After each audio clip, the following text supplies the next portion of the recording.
پاک فوج دفاع وطن کے ساتھ ساتھ قدرتی آفات کے دوران عوامی خدمت میں بھی پیش ہے۔ پاک فوج نے ریکارڈ مدت میں عارضی پل تعمیر کر کے گلگت جگلوٹ اسکردو روڈ ہر قسم کی ٹریفک کے لیے بحال کر دی۔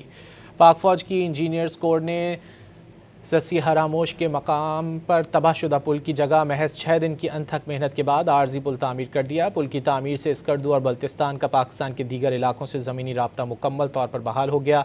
حالیہ شدید بارشوں اور سیلابی ریلے کے باعث پل بہہ گیا تھا اور لوگوں کو شدید مشکلات کا سامنا تھا۔ جگلوٹ اسکردو شاہراہ پر ٹریفک بحال ہونے سے تجارتی سرگرمیاں معمول پر آ گئی ہیں۔ بروقت اقدام پر مقامی افراد، سیاحوں اور تاجروں نے پاک فوج کی خدمات کو بھرپور سراہتے ہوئے اظہار تشکر کیا۔ پل کی تعمیر سے اسکردو اور بلتستان کا پاکستان کے دیگر علاقوں سے زمینی رابطہ مکمل طور پر بحال ہو گیا۔ حالیہ شدید بارشوں اور سیلابی ریلے کے باعث پل بہہ گیا تھا اور لوگوں کو شدید مشکلات کا سامنا تھا۔ جگلوٹ اسکردو شاہراہ پر ٹریفک بحال ہونے سے تجارتی سرگرمیاں معمول پر آ گئی ہیں۔